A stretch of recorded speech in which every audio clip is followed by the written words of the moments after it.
Kalau Anda lihat di pertumbuhan uang M0-nya, base money, teori dasar moneter itu, di zaman Pak SBY rata-rata tumbuh 17% lebih. Akibatnya, uang di sistem cukup, kredit tumbuh berapa? 22%. Jadi pada waktu zaman Pak SBY, walaupun dia nggak bangun infrastruktur habis-habisan, private sector yang hidup, yang menjalankan ekonomi. Itu berhubungan juga dengan rasio tax. Ketika tax private sector yang jalan, dia akan lebih banyak bayar pajak dibanding pemerintah. Tax ratio kita tumbuh 0,5% lebih tinggi dibanding ketika zaman Pak Jokowi. Pada zaman Pak Jokowi, uang tumbuh hanya sekitar 7% M0-nya. Bahkan di titik-titik itu sepanjang tahun, 2 tahun terakhir sebelum krisis, itu tumbuhnya 0%. Memang ekonomi sedang dicekek. Cuman saya nggak tahu waktu itu karena saya di maritim. Jadi begitu 2020 saya diminta bantu, saya kaget. Pak, kenapa begini Pak? Bapak bangun apa-apa mati-mati pun nggak bisa. Karena mesin ekonomi kita pincang. Hanya pemerintah yang jalan, sedangkan yang tadi 90% berhenti atau diperlambat. Zaman Pak Prabowo juga bisa sama. Ini sekarang masih baru. Kalau pemerintahnya masih lambat belanjanya dan mencekik perekonomian juga dari sisi lain dan moneternya juga sama, maka akan lebih buruk dibanding yang 2 zaman sebelumnya. Dua mesin mati. Jadi tugas saya di sini adalah menghidupkan kedua mesin tadi, mesin moneter dan mesin fiskal. Nanti saya mohon restu dari Parlemen untuk saya menjalankan tugas itu. Langkah pertama sudah kami jalankan. Saya sudah lapor ke Presiden, Pak, saya akan taruh uang ke sistem perekonomian. Berapa? Saya sekarang punya 425 triliun di BI cash, besok saya taruh 200 triliun. Sudah jalan belum? Sudah jalan belum? Sudah jalan? Lagi dijalankan. Kalau itu masuk ke sistem, dan saya nanti sudah minta ke Bank Sentral, jangan diserap uangnya. Biar aja kalau Anda menjalankan kebijakan moneter, kami dari sisi fiskal yang menjalankan sedikit. Tapi nanti mereka juga mendukung. Artinya, ekonomi akan bisa hidup lagi. Nanti, itu sisi private side dari kebijakan moneter, dari kebijakan fiskal. Di government side-nya sendiri, saya akan pastikan lagi tadi belanja-belanja yang lambat berjalan dengan lebih baik lagi. Ada yang dikomplain katanya apa? MBG tadi ya.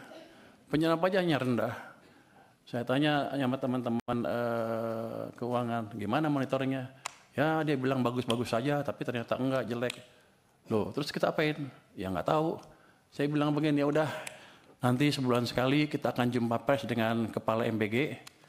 Nanti kalau penyerapannya jelek, dia suruh jelasin ke publik, saya di sebelahnya. Dan program-program yang lain yang lambat itu akan saya sisir. Saya kan baru hari ketiga dan rapat. Udah keburu rapat di sini, jadi belum lihat detail seperti apa. Tapi kami akan sisir. Bagian-bagian lambat kami percepat. Caranya gimana? Ya, kalau mereka nggak bisa nyusun kebijakan anggaran atau menyusun program kerjanya atau pengajuan anggarannya, kami akan kirim orang ke sana supaya jalannya cepat dan kita akan monitor on regular basis supaya anggaran yang banyak tadi, yang kalau lihat anggaran kan sama aja kan dari tahun ke tahun, gitu-gitu aja tuh nggak ada dampaknya, 5-5 aja, karena penyerapannya nggak dimonitor. Dulu pernah ada UKP 4 memonitor itu pun nggak jalan sempurna, karena UKP 4 terlalu jauh. Saya nggak tahu, harusnya tugas Pak Manas sekali, tapi saya nggak tahu. Kalau saya boleh kerjakan, saya akan kerjakan itu supaya memastikan betul-betul penyerapan anggaran bisa jalan. Dan tadi uang yang udah utang kita yang sudah kita keluarkan itu betul-betul bermanfaat buat ekonomi. Dari situ kenapa saya tadi bisa 6%? Si Purbaya sok tahu katanya bisa 6%. Orang-orang bilang sok tahu lo katanya. Di luar bilang gitu, sok pinter.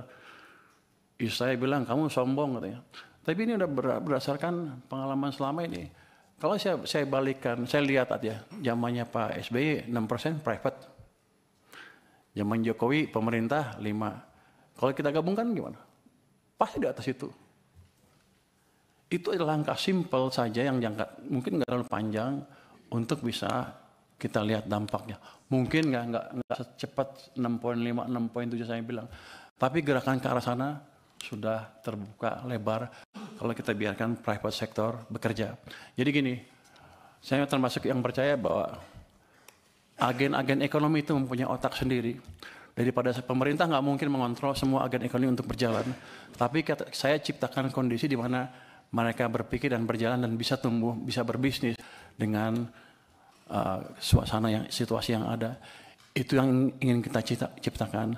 Nanti setelah itu ada, baru tadi program-program investasi. Ini kan nggak lama lah saya beresin. Nanti setelah itu tadi yang debottlenecking akan kita kerjakan Pak Hekal untuk investasi.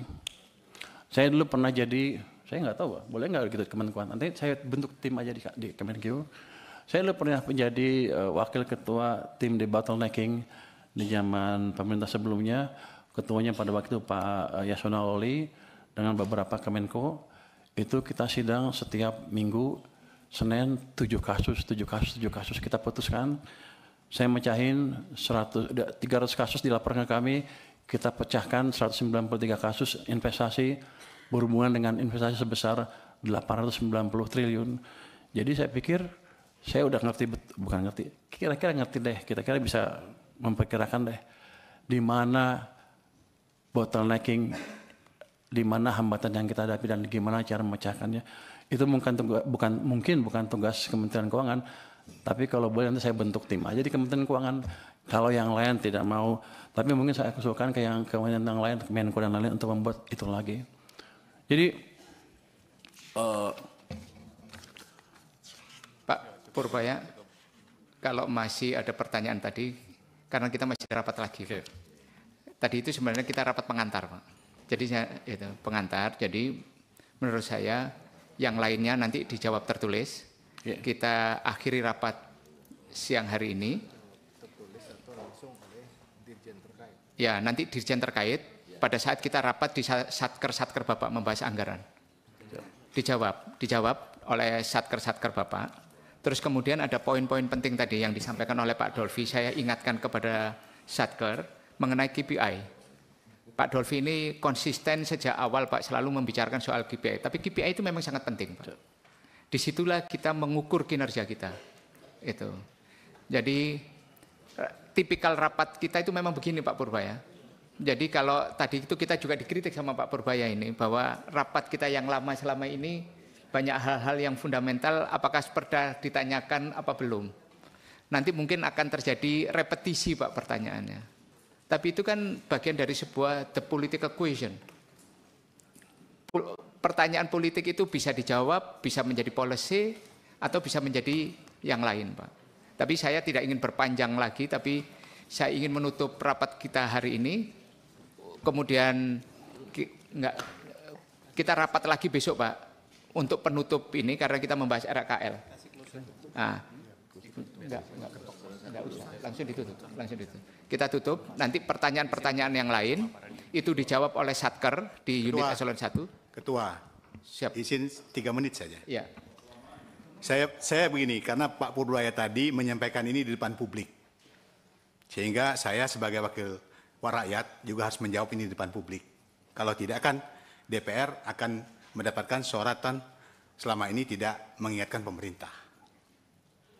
Jadi terkait, saya Marwan Ciasan Pak, fraksi Partai Demokrat A546 Dapil Lampung 2. Terkait persoalan banyak dana mengendap di BI, itu sudah seringkali kita sampaikan kepada pemerintah maupun Bank Indonesia. Terkait keterlambatan penyerapan anggaran, termasuk besarnya pinjaman yang sudah kita pinjam, yang akhirnya menjadi silva dan sal, itu juga sudah sering kita sampaikan. Ini pertanggungjawaban politik saya terhadap masyarakat. Dan rekaman-rekaman rapatnya saya rasa ada, Pak. Jadi saya pikir untuk Pak Purbaya, just do it. Siap. Itu saja. Terima kasih. Wassalamualaikum warahmatullahi wabarakatuh. Waalaikumsalam. Download Tribun X sekarang. Menghadirkan lokal menjadi Indonesia.